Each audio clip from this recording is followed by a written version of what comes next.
అందరికీ నమస్కారం. MB2 news channel కి స్వాగతం.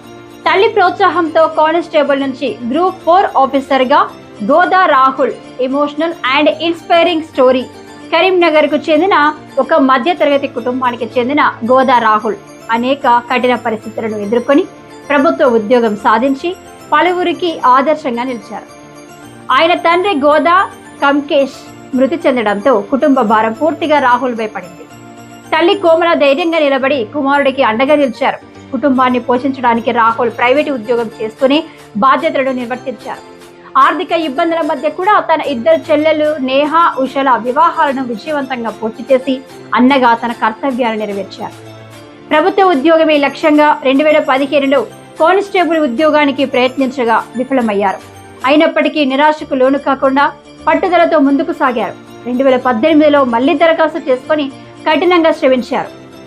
ఆ ప్రయత్నాలకు ఫలితంగా 2020లో కానిస్టేబుల్ గా ఉద్యోగంలో చేరారు.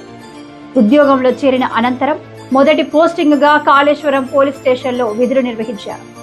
అనంతరం భూపాలపల్లి, తర్వాత జగిత్యాల రూరల్ పోలీస్ స్టేషన్లలో విధులు నిర్వహిస్తూ క్రమశిక్షణతో విధి నిర్వహణ చేశారు. ప్రజలకు సేవ చేయడమే లక్ష్యంగా బాధ్యతాయుతంగా తన విధులను నిర్వర్తించారు. ఉద్యోగ బాధ్యతలతో పాటు ఉన్నత స్థాయికి చేరాలనే సంకల్పంతో పోటీ పరీక్షలకు సిద్ధమయ్యారు. ఈ ప్రయాణంలో తల్లి కోమల ఇచ్చిన ప్రోత్సాహం, ఏ పరిస్థితిలోనైనా నువ్వు విజయం సాధిస్తావు అనే మాటలు ఆయనకు బలంగా మారాయి. గ్రూప్ 4 నోటిఫికేషన్ ద్వారా వార్డు ఆఫీసర్ గా ఎంపికై ప్రస్తుతం కరీంనగర్ మున్సిపల్ కార్పొరేషన్ లో విధులు నిర్వహిస్తున్నారు.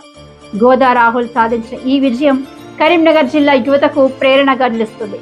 కష్టాలు అడ్డంకి కావు, పట్టుదల ఉంటే ఏ లక్ష్యమైనా సాధ్యమేనని ఈ విజయ కథ మరోసారి నిరూపించింది.